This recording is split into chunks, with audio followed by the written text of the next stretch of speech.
Tere tulemast tagasi pausilt. Kindlasti tuleb inimesi veel juurde, aga me räägime nüüd eestlaste lemmikust varaklassist, mis on teadagi kinnisvara ja seda juba läbi aastate ja sajandite, ega ilmaasjata ju muidu eestlasi kunagi ei küüditatud, eks ole. Ja kinnisvarast kõige õigemad on ikkagi rääkima kinnisvarajutud podcasti eestvedajad Algis Liblik ja Siim Semiskar. Palun tulge lavale.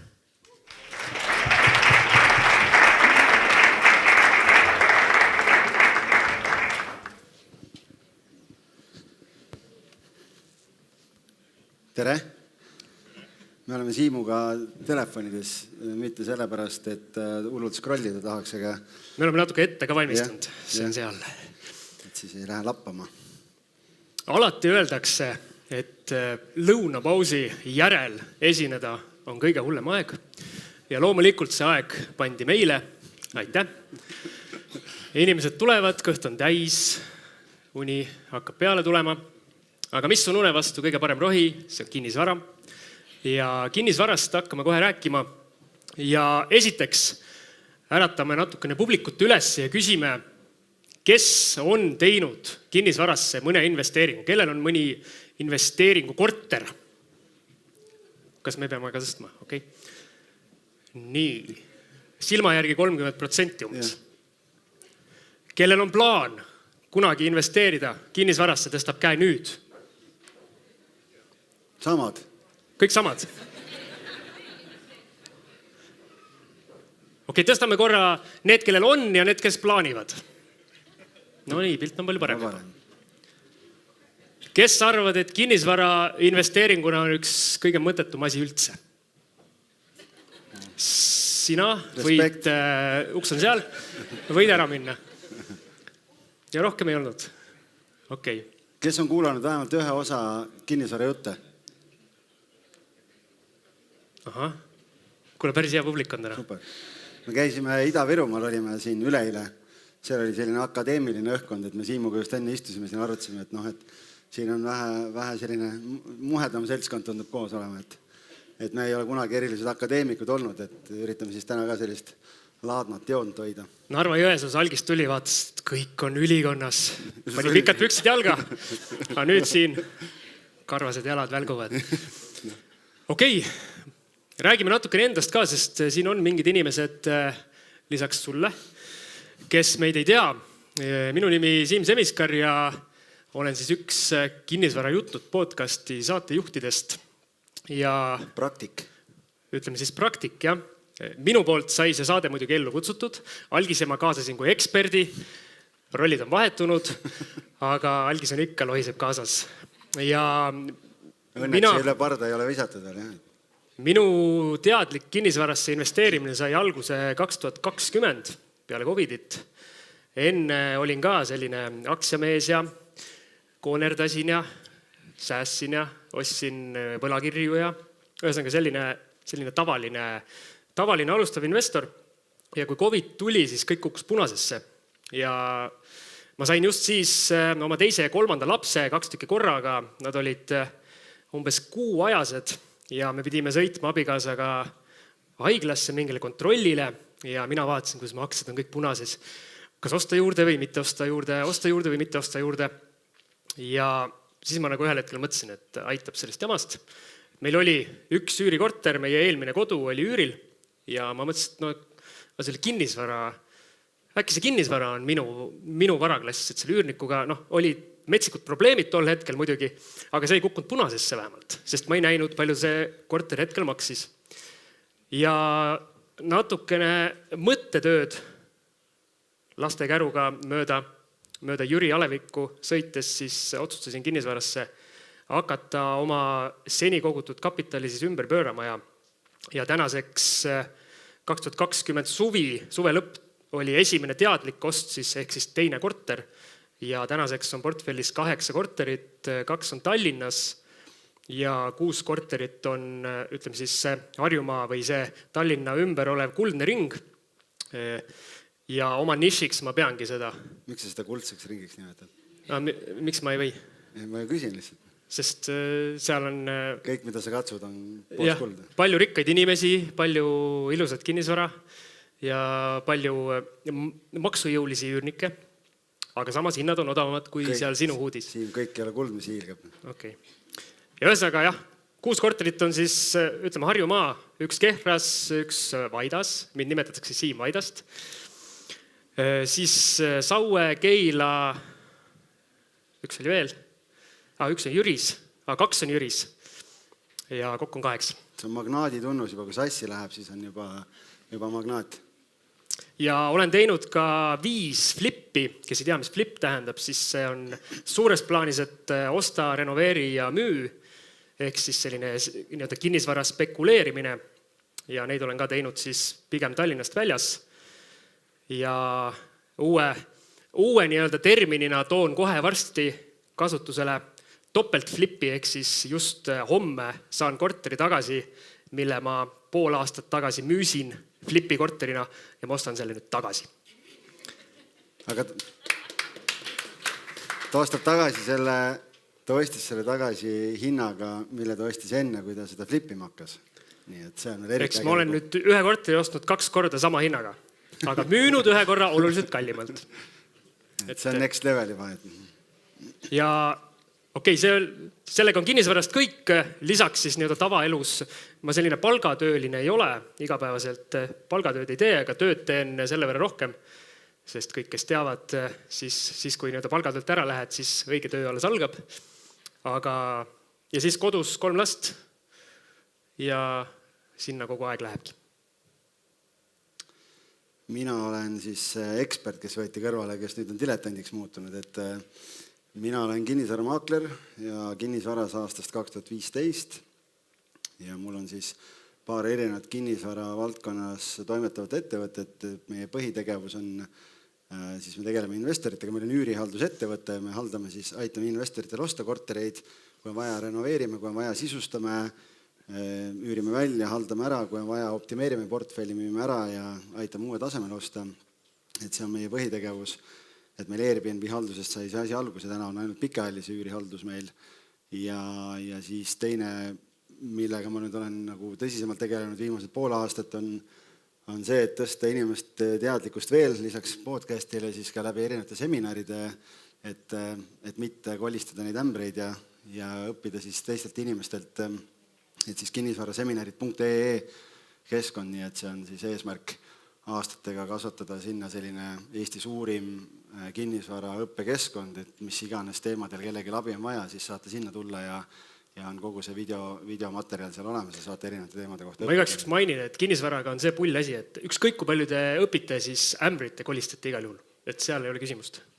Mõned on lihtsalt suuremad ämbrid ja mõned on väiksemad. Üritame siis neid väiksemaks muuta lihtsalt, ja mul on portfellis hetkel äripartneriga, meil on Pärnus 1 korter, mis on pikaajalisel üüril, selle me ostsime flipi eesmärgil, müük ei õnnestunud, siis saime pangast laenu, õnneks panime selle üürile ja hetkel praegu aktiivselt just tegelikult selle korteri laen tõenäoliselt läheb refinantseerimisse, et kuna Bigbank tuli flippimise laenuga välja just, siis meil on nüüd soov oma laen sinna üle viia, et siis praegu haistame ja näeme turul võimalusi jälle flippima hakata ja siis loodetavasti saame lähiajal, et kui me investeerimisfestivalil läheme, seal on flippimine teemaks meil, et siis on juba mingi korter olemas, mis on töös, et saab jälle sellest ka rohkem rääkida.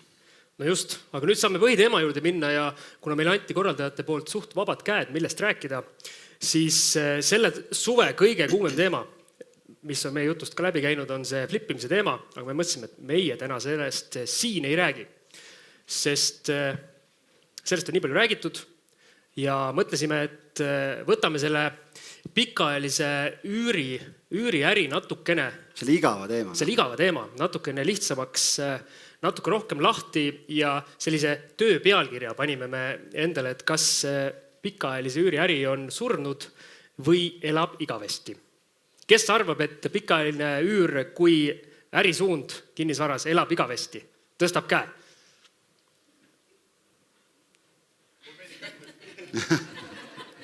Mees, näete, 10 minutit umbes ja mees on uskujaks saanud. Kinnisvara usku pöördunud täielikult. Super. Sa ütlesid, et see on kõige raskem aeg peale lõunat, siis ta teeb virgutusharjutusi. Äkki ta on välismaalane, ta ei saa aru, mis me küsime. Okay. aga lähme siis vaatame seda teemat natukene sisse siin, et tegelikult me oleme Siimuga saab nüüd sügisel juba 4 aastat podcasti tehtud, peaaegu 200 osa on purgis, et ma ei tea, nii palju kui meil saates on külalisi käinud, siis ikkagi tundub, et sõltumata ajast, kas keegi alustas eile, alustab täna 5 aastat tagasi või 20 aastat tagasi, ikka elab see üüriäri veel. No just, ja meie oma kogemusest külalistega podcastis rääkides oleme aru saanud, et kinnisvara on pikaajaline mäng. Minimaalselt 5 aastat, veel parem 10, 20. Urmas Sõõrumaa käis meie 100. juubeli osas ja ütles, et tema jaoks on kinnisvara 100-aastane mäng. Ehk tema seda lõpptulemust ei näegi ja tema sellega arvestab. Ehk siis ma arvan, kui te Sõõrumaad ka ei kuule, siis keda veel kuulata. Ja meie vaade on, et 5-10 aastat kinnisvaras minimaalne siht ja siis te elate üle kõik need kõikumised, elate üle kõik need halvad ajad, sest praegu, kes jälgib kinnisvaraturgu pealkirjade tasemel, siis põhimõtteliselt, kui ainult pealkirju vaadata, siis hullemat aega ei olegi. Hinnad ainult kukuvad, Euribor ainult tõuseb. Kõik on kehvasti, ostjaid ei ole, ja kõik on pekkis. Müüjaid on palju, üürnikke ei ole, üüripakkumisi on palju. Reaalsus on tegelikult alati veidi teistsugune. Reaalsus on hästi asukohapõhine kinnisvaras. Ja kui sa mängid pikaajalist mängu, siis tegelikult nüüd, kui Euribor on vähemalt stabiliseerunud, nüüd juba siin alandati ka natukene, et need intressid võiks veidi alla tulla, hinnad kinnisvaraturul, Algis on maakler, aga ma räägin selle maakleri juttu tema eest ära, sest ma ju tean, mis turul toimub. Ta ei luba mul rääkida, sellepärast, et ta ütleb alati, et ma elan mingis teises reaalsuses. Algis elab seal Põhja-Tallinna ja Kesklinna reaalsuses. Tegelik elu toimub Paidas ja sellistes kohtades.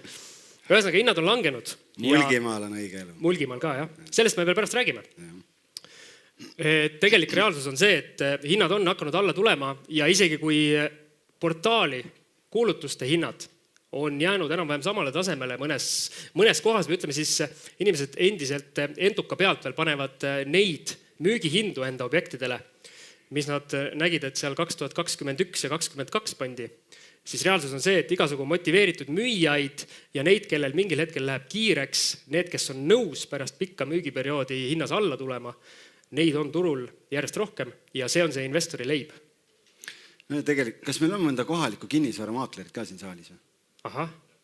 Kõva häälega võid öelda, kuidas Mulgimaal on, hinnad on kukkunud või ei ole?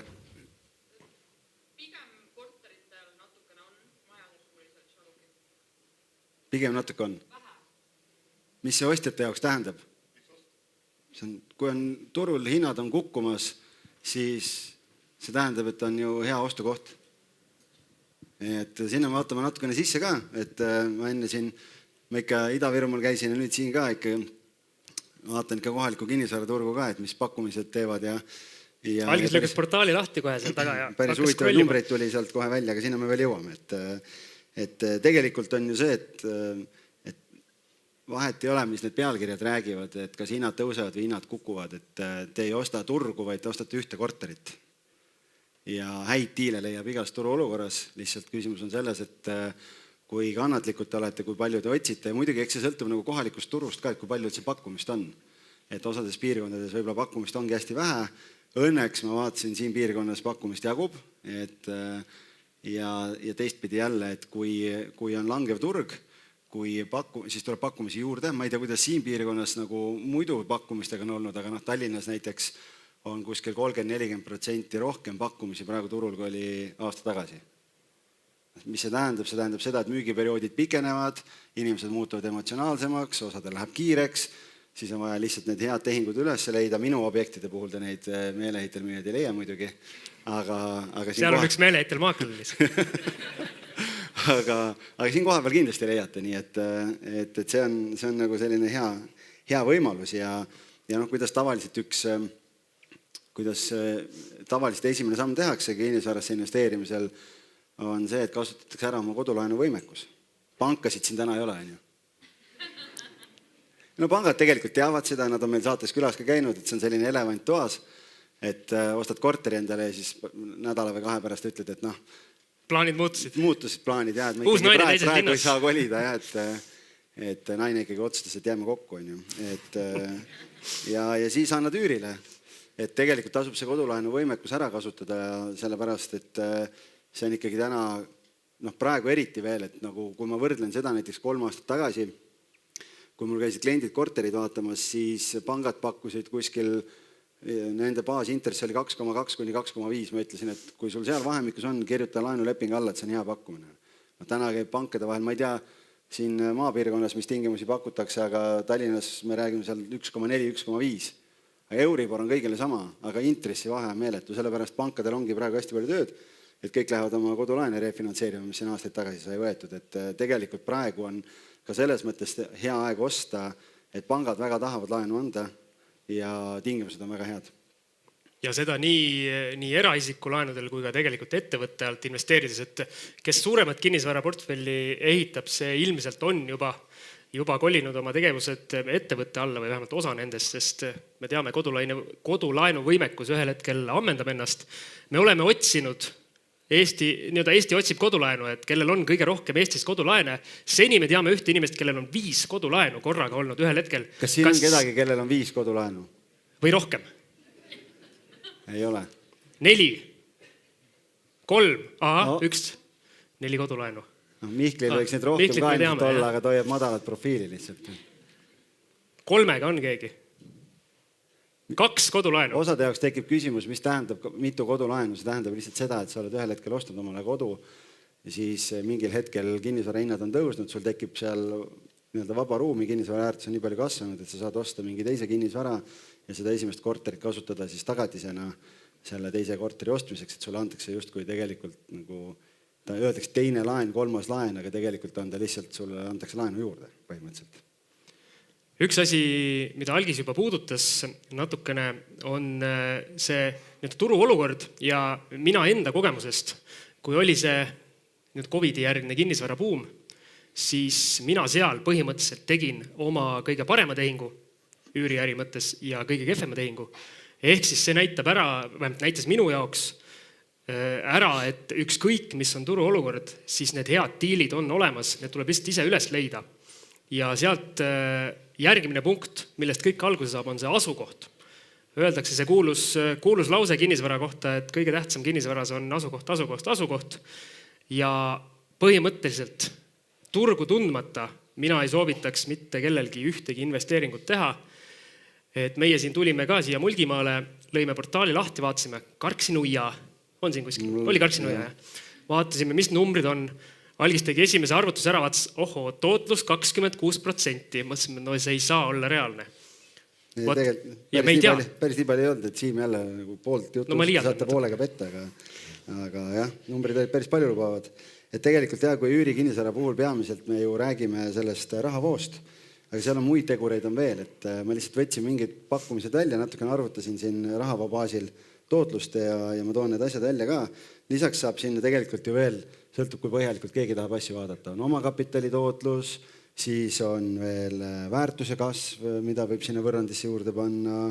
No muidugi siis peaks juba inflatsiooni panema, et kui positiivsed asju paned, siis peaks nagu negatiivsed asjad ka sinna juurde panema. Aga teeme täna hästi lihtsalt, et kuna üks osa inimesi on sellised, kes võtavad hoogu või ei ole veel investeerinud või ei kavatski kunagi investeerida, et siis äkki numbrid räägivad selle mehe me pöörasime ümber. Okei, tema on juba ümber, et vaatame võib-olla keegi teine veel. Et tegelikult on kogu point on ju selles, et sa ostad korteri laenuga ja keegi teine maksab sul selle laenu kinni. Ja mina võtsin siis, või lihtsalt, miks tuli Karksi-Nuia, ma vaatasin Karksi-Nuia ja siis ma võtsin, võtame Viljandi ka. Algis, ma lihtsalt igaks juhuks selgitan. See ei ole mingi pettus, see keegi teine on üürnik. Jah. Eks? See on normaalne. Et siin on kindlasti oma jagu üürnikke täna. Kats ja Mihkel ka rääkisid enne, et nad eluaeg üürninud on ju. Elagu üürnikud. Et nagu üürnikud on, see on kõige parem asi, mis suga saab juhtuda. Nii et eriti kui kasutada tead maaklerit, kes oli hea üürniku leiab veel. Kas sa tahtsid öelda, see on meie jaoks kõige parem asi, mis saab juhtuda, kui rahvas üürib? Jah. Nii. Vabandust, et ma segan sind kogu aeg. See on tavaline. Väga hea. Ei, see on selles mõttes on oluline. Nii, siis ma võtsin Karksi-Nuia ja Viljandi. Ja vaatasin, miks Karksi-Nuia, sest Karksi nuias oli kõige rohkem pakkumisi lihtsalt. Ma panin mulgima ja siis seal oli miskipärast oli kõige rohkem, et ma ei tea, kas seal on midagi, turg on aktiivseks muutunud sellepärast, et seal on midagi põnevat toimumas või on vastupidi, tähendab seda, et kõik seisab. Et seda teate teie kohalikena paremini. Aga vaatame siis, et ma võtsin... Oota, küsime korraga. Kes siit on Karksi nuiast? Okei, ärme küsi, mine edasi. Siseinfot ei saa. Nii, Karksi nuias. Ma võtsin kahetoaline kõige levinum kortertüüp. Igal pool vahet ei ole, kus Eesti piirkonnas me oleme. Ja ma vaatasin, et portaalid, see on jälle, meie tuleme, miks me alati räägime, et Siim ütles asukoht, et kui sa hakkad kuskile investeerima kinnisvarasse, siis tee endale selgeks see koht üldse, et mis seal võimalused on, kuidas tööhõivega on, kas on midagi juurde tulemas, me tulime Ida-Virumaalt just, 2 päeva olime seal, meeletult eurorahasid pumbatakse sisse, seal ma arvan järgmised 5 aastat, seal on täielik rock'n'roll. Aga rahvas läheb minema, euroraha tuleb, rahvas läheb. Et siis istuvad oma raha mägede otsas seal. Ja sellepärast on lihtsalt see, et mina võtsin siin numbrid ja asjad välja, aga ma ei tea mingite kohtade potentsiaali või riske või ohte siin. Et sellepärast tasub ükskõik mis asukoht see on, tasub ennast kurssi viia. 2-toaliste korterite hinnad Karksi nuias 25-30 000. Nii. Ja muidugi oli odavamaid ka. Siit eest kostus, mis asja? Need on Põhja-Tallinna investorid, ma võin öelda. Välimäära, jah. 2-toalise üür. Nüüd on Siimu hind ja siis on maakleri hind. Siim ütles, et tema üüriks välja 200, et oleme konservatiivsed, et 200 on üür. Portaalides olid tegelikult hinnad 250-300, aga see ongi see vahe, kui tema üürib või kui mina annan üürile. Aga ma tegin siis arvutused tema hindadega, et siis kui te saate rohkem või kasutate mõnda head kohalikku maaklerit, kes teile hea töö ära teeb, et siis teenite rohkem. Tootlus on, kui me teeme lihtsa arvutuse, et sul on 200 eurot kuus maksab üürnik, 12 kuud on 2400 euri. Kui korteri hind ma võtsin 25 000, et head kauplejad olete, kuulate kõik kinnisvarajutud saated ära, saate teada, kuidas kauplema peab ja saate 30 000 korteri 25 kätte, siis tootlus on 10% umbes kirvega võetuna. Aga ma võtsin sinna nüüd laenutingimused juurde, et kui te kodulaenu võtate, siis me Siimuga võtsime jälle, et 10 ei pane, et pangad tahavad tavaliselt 10-20% oma finantseeringut, et paneme 15, et paneme siis sellise kuldse kesktee, siis 25 000 korteriga 3750 eurot peab teil endal olema selleks, et osta kodulaenuga see korter, mis seal pakkumises oli. Ja laenusumma on siis 21 250 eurot. Ja laenumakse, kui ma võtsin intressi 5,5, et ütleme Euribor 4 kirvega ja pank annab 1,5, et siis on 5,5. Kui Euribor kukub, siis lähevad numbrid paremaks. Siis laenumakse on 120 eurot kuus, on 30 aasta peale siis kodulaen. 120 eurot. Üür 200. Ehk positiivne rahavoog 80 eurot kuus. Kui minu üüriks välja, see oleks 130. Päris suur vahe siin. Ma ei vasta sulle. Ehk siis sisse maksid 3750, üürnik maksab selle summa tagasi 18 kuuga. Või siis, kui mina üürin välja 15 kuuga. Või mingi kohalik maakler siis.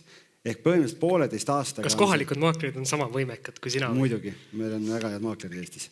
Et põhimõtteliselt 18 kuuga on üürnik tagasi maksnud laenu 3750 eurot. Siin muidugi võib veel minna peensustesse, et põhiosa on umbes kolmandik ja ülejäänud on intress, aga et meil ei ole täna aega. Ja igaks juhuks tärn siia ka, et see kõik on selline, et üürikorteriga kaasnevad ka teatavad kulud. On vaja teha mingeid parandusi, midagi läheb katki, on vaja ära vahetada. Ehk siis meie tavaliselt soovitame mitte läbi arvutada siis 12 kuu üüriga, vaid 11 kuu üüriga. Siis sa just kui paned sinna võrrandisse juba mingi osa vakantsist sisse ja mingi osa ka siis kulutustest. Kui on 200 eurone üür, siis võib-olla pead isegi 10 kuuga arvestama. Just. Et siis on kulud selle võrra lihtsalt suuremad. Aga lihtsalt see, et kui neid numbreid vaadata ja mõelda, siis et kas üüri kinnisvara on surnud, kui sa saad siin paari aastaga oma sisse pandud raha tagasi, siis tegelikult liiga halb investeering ei ole vist. Ja ülejäänud aeg tegelikult üürnik maksab seda laenu edasi. Kui sa vaatad 10-aastase või sõõruma 100-aastase perspektiiviga, siis ühel hetkel on see korter laenu vaba, sa saad seda kasutada teiste korterite ostmiseks või juba sa ei lasegi nii kaugele, vaid sa juba varem võtad uue korteri juurde. Aga Mul oli ka üks aga, No. ma ütlen enda oma enne. No ütle. See aga on see, et kui me tegime nüüd siin selle Karksi nuia näitel selle arvutuse, kohe tuleb see Viljandi oma otsa, eks, siis nüüd tuleb mängu see asukoha või selle turu tundmine. Ehk siis, kui Algis mulle portaalist näitas, olid üksikud üürikuulutused üleval. On mul õigus? Karksi nuias, seal oli rohkem natukene, aga Viljandis oli tõesti nagu ikaldus. No võt, oletame, sa võtad mingi väikese koha, võtame suvaliselt, võtame Vaida näiteks. Harjumaal, sõitsin täna mööda, kõik toimib. Elu käis. Enam-vähem, jah. Ja sa pead teadma, kas see, kui portaalis on vähe üürikuulutusi või ei ole üldse, kas see tähendab seda, et elu seal on välja surnud või see tähendab seda, et nõudlus on suur ja kõik, mis nii-öelda peale visatakse, kõik üürikorterid, kõik võetakse ära. Mingites väikestes kohtades käib elu üldse allpool neid portaale. Facebooki gruppides üüritakse välja korterid enne, kui need portaali just, sest kui sa üürid välja korterit, mille üür on 100–150 eurot ja sa paned kuulutuse ülesse, siis üks kuulutuste portaal võtab metsiku raha, teine võtab vähem raha, aga ikkagi see on kulu ja käivad kuskil Facebooki gruppides need asjad. Liiguvad juba enne ära, kui midagi portaali jõuab. Ehk siis seda kõike peab tundma enne, kui sa sellisesse kohta lähed, mis ei ole siis neil suurem tõmbekeskus. Ja, et see võib olla need kuulutused, mis sinna portaali jõuavad, on need, millel on mingi probleem, mis kuskil mujal ka pole ära läinud, et siis see on viimane õlekõrs. Ma päris lõpuni sellesse ei usu, aga selles mõttes on Siimu point on õige, et peate turu endal selgeks tegema ja uurima. Ja muidugi, kui te käite, hea lifehack on see, et kui te käite kortereid vaatamas, küsige, rääkige maakleritega, maaklerid räägivad hea meelega teile, mis turul toimub. Lihtsalt, Siim muidugi ütleb, et alati peab teatava reservatsiooniga suhtuma sellesse, mida maaklerid räägivad. Aga mis sa teed, kui sellise pessimistiga koos toimetad, siis ühel hetkel harjud ära. Nii, siis ma vaatasin Viljandit ka. Viljandis oli, ma panin mõlemal juhul oli kriteerium see, et ma panin Viljandis ka 2010 nagu lõppeks ära, et on nagu enam-vähem võrreldavad asjad, et on nagu vanemate korterite turgu vaatasin, et oleks soodsam ots. 2-toaliste korterite hinnad olid seal, ütleme, 55–60 000 oli kõige rohkem nagu pakkumisi. Ja tegelikult üürivahe Karksi nuiaga ei ole üldse suur, et portaalides olid seal 325–350 juures. Karksi nuias oli 250–300. Aga ühes kohas on korter 60 000, teises 25 000. Et päris suur vahe. See on täpselt sama dünaamika, mis tegelikult mängib ka meil seal Harjumaal, Tallinn versus siis need kuldse ringi asulad. Väga hea. Kuulsite, väga hea. Kodulaen, ostad 60 000 korteri, 15% maksad sisse, siis on 9 000 maja. Laen on 51 000, laenumakse on 289 eurot. Ja kui portaalides oli 350, siis Siim üürib 300-ga. Sest ta on nii hea inimene ja ta tahab, et kvaliteedi ja hinnasuhe oleks paigas. On nii? Ja. Mina lähen ikka nagu maksimumi püüdma alati klientidele. Suvase kvaliteet. Ei, lihtsalt peavad olema teatud oma nõksud, et sa oskad rohkem küsida. Aga küll sa õpid kunagi. Nii, ja siis positiivne rahavoog 11 eurot. Siim üürib 300-ga välja, laenumaks on 289 eurot. 11 eurot kuus on kasum. Nagu, tegelikult üürnik maksab laenu tagasi, võtame selle sama. Sisse maksid 9 000, üürnik maksab 3 sotti kuus, see on 30 kuuga saad tagasi. Või kui mina üüriks 25-ga. 2,5–3 aastaga on sisse pandud raha tegelikult laenusumma ära makstud. Küsimus on jah selles, et kuidas keegi arvutab, siin me võiks siin mingite väga kogenud Exceli huntidega jäädagi neid arvutuse metoodikaid siin lahkama, et neid on väga palju erinevaid mooduseid, kuidas keegi tahab arvutada, aga see on kõige lihtsam variant lihtsalt. Minu kogemuses erinevatel investoritel need Excelid, see on ka selline sõimusõna osadel muidugi see, et pane numbrid Excelisse, aga osadel investoritel lähevad ajaga ja kogemustega need Excelid lühemaks ja osadel investoritel lähevad pikemaks. Ehk siis saad kogemusi juurde, paned sinna ridu juurde või siis vastupidi saad kogemusi juurde ja saad aru, et mingid read, nad natukene mängivad, aga nad lõpptulemust ei muuda, nii et teed endale elu lihtsamaks. Sellest juba rääkisime, et kinnisvarasse investeerimine on pikaajaline mäng. ja alguses rääkisime natuke flippimisest ka, et flippimine on ikkagi selline lühiajalise strateegia puhul või lühiajalise strateegiaga toimetamine, kus siis kasvatad kapitali, et täna ka, kui siin on keegi, kes tunneb, et oma finantseeringut on vähe, et selleks, et saaks nii äkiliselt üüriportfelli kasutada, kui tahaks, siis üks variant on flippida alati, aga sellest me täna liiga põhjalikult ei jõua rääkida, sest meil hakkab varsti aega otsa saama juba, aga sellepärast nagu tulles tagasi, mida me Siimuga oleme ise hästi palju arutanud, et kõik need pealkirjad ja meil Tallinnas ka on kinnisvaraõhtuid korraldame, siis käivad ka osad inimesed, kes ongi laua taga sellised korduvad näod seal ja siis üks inimene on, kes räägib sellest, nüüd on see üüriinvestorite, see äri on läbi, et see on mõttetu, see on täiesti mõttetu, aga tegelikult ikkagi nagu te ei osta üürikorterit 9 aastaks. Või meil siin ka räägiti sinna Bitcoini või kuskile mujale investeerimist, et üürikinnisvarasse või üürikinnisvara ostmine ei ole spekuleerimine, et seal ei ole mõtet seda lühiajalist trendi üldse vaadata, et see on ainult nendele investoritele, keda huvitab pikk vaade ja viimased 2-3 aastat turg väga palju toetas Tallinnas ka, meil siin klientidel korterite hinnad 50% kasvanud, see on nagu jõhker osadel isegi tuublis, et sõltuvalt korterist ja asukohast, aga see ei ole normaalne asi, mida sa saad ostmisel või peaksid üldse arvestama. Ja enne kui ma lasen siin anda publikule mikrofoni küsimusteks, mina lasen kuulsid. Ma ennetan ühte küsimust. Ja me läheb tund veel, et me oleme harjunud 1,5 tundi on saade umbes. Teeme kella 6-7 edasi. Okay. Ma ennetan ühte küsimust ja põhiasi, mis öeldakse tavaliselt nende poolt, kes ei ole kunagi ühtegi üüriobjekti omanud, on see, et aga mis siis, kui reede öösel üürnik helistab ja ütleb, et WC-pott läks umbe. Mis siis saab? Ma ütlen teile ausalt, mul on 8 korterit, ma haldan kõike ise ja mul ükski WC-pott ei ole veel umbe läinud, aga asju juhtub. Boilerid lõhkevad, külmkapid lähevad katki, mis iganes. Võib veel juhtuda, naaber suitsetab rõdul, üürnik on pahane. Enamus asju. Üürnik olib päeva pealt välja ja ütleb, et jätsin võtmed postkasti. On juhtunud. Enamus asju saab tänapäeval distantsilt ära reguleerida. Külmkapi ostmised, kõik need pakutakse võimalust, tuuakse uus kohale, viiakse vana minema, sa ei pea üldse kohale minema, absoluutselt higivaba, nagu üks kuulus investor ütleb. Aga on mingid asjad, mida sa pead tegema, aga minul 8 korteri ja mul ei ole 4 aastat nüüd 8 korterit olnud, aga võib-olla 1 korteriga kord aastas mingi selline asi on tekkinud, mis nõuab sinu tähelepanu. Enamasti lahendad selle telefoni teel või kirjutades. Kohati tuleb kohale minna, aga see ei ole nüüd nii, et iga reede sa oled kuskil hollikas, viskad näppu ja siis üürnik helistab, et kuule, vetsupott ajab üle. Et see ei ole päris nii. Üks asi veel, viimane siis, ma ütlen ka viimaseks. Kinnisvara. Mis eristab kinnisvara teistest varaklassidest? On see, et see on sisuliselt ainuke varaklass, kus te saate kasutada laenu selleks, et oma portfelli kasvatada. Kõikidel muudel juhtudel, mis siin on räägitud, ostate aktsiaid, panete kuskile hoiusesse, see on teie enda raha kõik.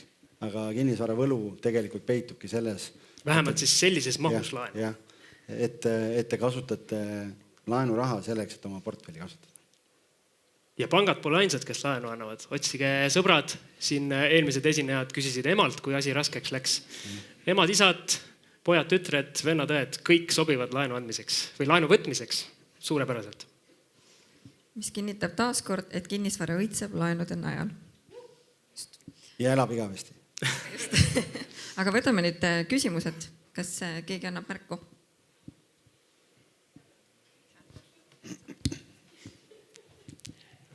Tantsi palju tantsid, küsimus tuleb ikka nurgast. Selline küsimus, et kui palju peaks hinnast alla kauplema korteri ostmisel? Ma vastan esimesena. Rohkem. Nii palju, kui saad. Kuidas sa tead, palju sa saad? Ega sa algus ei teagi. Mul on üks küsimus veel, aga te vist remondite ka osaliselt ju oma kortereid? Mina remondin, jah. Mina olen väga kehva remondi. Kui palju üks vannitoa remont maksma võiks minna? Liiga see oli palju. oluline küsimus. See on ütleme siis vastus on selline, et vastavalt kui palju sa ehitusmehega kokku lepid. On teil kuidagi pekkiga läinud või ehitusmehega? On. Mul on ehitusmees jätnud oma tööriistad laokile, ütleme siis korteri sellisesse staadiumisse, et mul pidi pisar silma tulema ja lihtsalt ära läinud. Ja siis aasta pärast küsis, et kus mu tööriistad on. Aga tal oli meelest ära läinud, et miks ta jättis. Selle kaup, ma tuleks selle hinna läbirääkimise juurde tagasi, et siin on jälle, meil on 2 vaadet siin diivani peal selle koha pealt. Mina alati ütlen, et kirvega ei ole mõtet tulla, sellepärast mul on klientidega strateegia kokku lepitud, aga teistpidi on jälle see, et nüüd, kui me läheme ise flipiturule, siis ma lähen kirvega. Sest see sõltub, mis tooli peal sa istud konkreetselt ja see kauplemise suurus tegelikult sõltub ka väga palju sellest, et mul on käinud kliente, kes tulevad korterit vaatama, käib ära, ma räägin ära, et me müüme turuhinnaga, et me ei ole kuldkalakest püüdma läinud, et küsib, kas pakkumise võib teha, et te võite teha, aga et ärge kirvega tulge, et võib-olla natukene saab omanikuga rääkida, aga siis läheb meelest ära, lähevad koju, läheb meelest ära, siis saadab 10 prossa alla, mingi 20 tonni tahab alla saada. Võtsin, ma ju rääkisin, et ei ole mõtet. Ja siis tahab tulla teist korterit vaatama, ütleb, et kui saaks sealt 10 prossa alla, siis ma tuleks. Ma ütlesin, et see on selle sama omaniku teine korter. Ja siis ma küsisin ta käest, et kust tuleb see eeldus, et saab 10% alla. Sõber ütles, et praeguses turu olukorras saab, et peab küsima. Ja selles mõttes teatud mõttes on tal ju õigus, et mingite omanike puhul tõenäoliselt see õnnestubki. Ja kui me räägime kinnisvara investeerimises kinnisvarasse, siis raha tehakse ostes. Et küsimus ei ole selles, kui palju Annitoa remont maksab või kas sa võtad 3000 või 4000 IKEA köögi, küsimus selles, kui odavalt sa selle korteri kätte saad. Sealt tuleb raha. Ja selle kirvega mineku kohta mina ütlen, võta 2 kirvest kas või kaasa, mine ja küsi. Kui sa leiad mingi sobiva korteri, ükskõik kus see on, siis ära armu ära. Ma tean, Algis süüdistab mind kogu aeg, et mina armun oma korteritesse ära või nendesse, mis ma vaatama lähen. Põsed õhetasid, helistab mulle, täitsa pekkis ma jäin korterist ilma, ütlesin, Tallinnas on veel. Just, ja ma olen õppimisvõimeline ja ma olen aru saanud, et ongi, kui sa ei saa seda diili, sa saad järgmise. See diil tuleb ise teha ja minu viimased kogemused maakleritega on sellised, et maakler põhimõtteliselt imes mind sealt uksest sisse, ütles esimese lausena, et omanikul on nii kiire, tee ükskõik mis pakkumine jumala eest, et ma saaks selle korteri maha müüdud. See on hea maakler. Nagu jutumärkides. Et ärge sellist maaklerit võtke. Ühesõnaga, tegelikult see asi käib nii pidi. Sa arvutad Excelis või peas välja, mis hinnaga sa seda korterit tahad, sa lähed vaatama, sa juba tead. Sa vaatad, kas kõik on sobiv, kas on selline nagu piltidel, kas mingeid suuri probleeme ei ole. Sa tead, mis pakkumise sa teed sellest pakkumisest natuke madalama pakkumise, siis saadetakse kas pikalt, ütled okei, lähed minema või tehakse vastupakkumine ja hakkab selline väike pingpong. Nii, minul on ka juhtunud niimoodi, et ma olen teinud 35% või 40% alla portaali hinna, mis saadeti pikalt, 6 aja pärast kirjutati, tehti vastupakkumine. See oli korter Kehras, ma ei teadnud Kehrast mitte midagi. Ma ütlesin, et ei, ma jään selle esialgse hinna juurde, saadeti pikalt.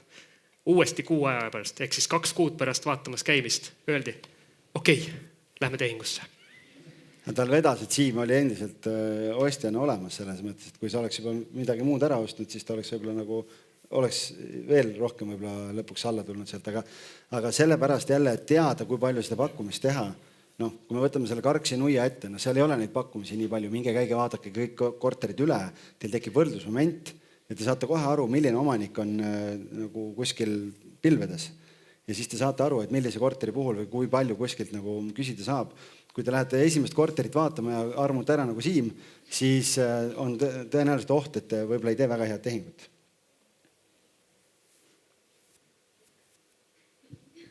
Võtame ühe küsimuse veel. Tagareast. Tere. Et loodame, et kõik, mis siis Siim puutub, muutub kullaks. Karksi nuias siis võiks saada tulevane Vaida. Et mul seal ka mõni asi üleval ja eks te sealt selle võrdlus korteri kätte saite.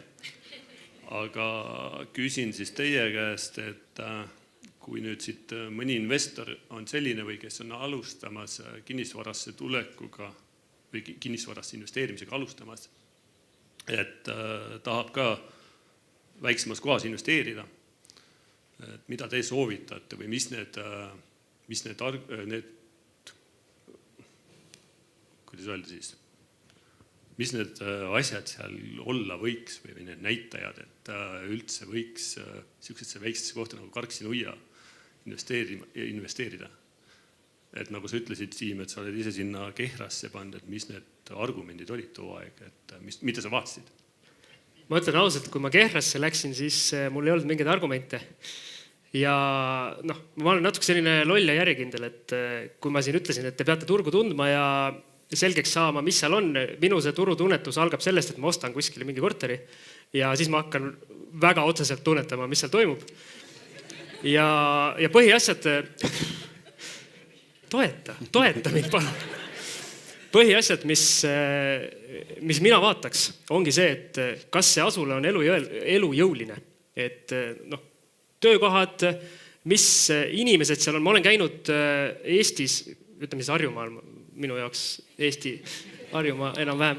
Ei, see oli nali, vabandust.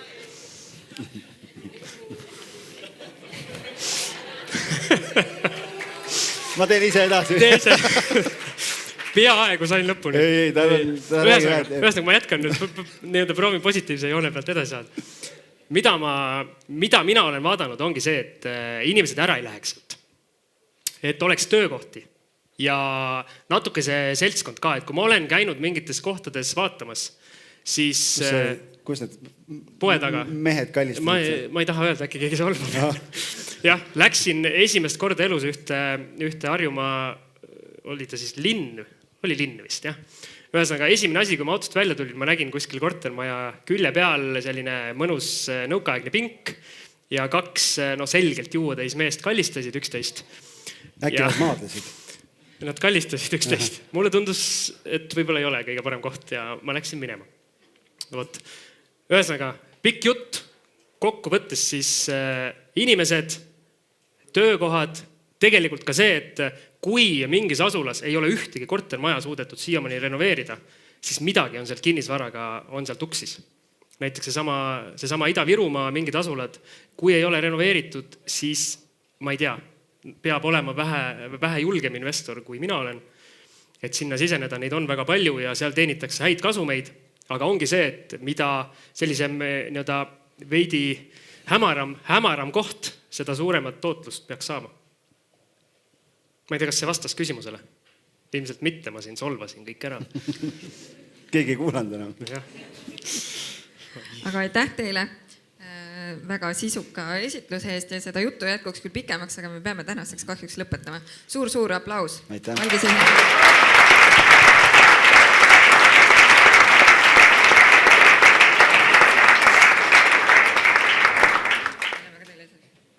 Siim saab oma elu esimese karika korvpallis, sa ei saanud ühtegi. Ma olen juba elus võitnud.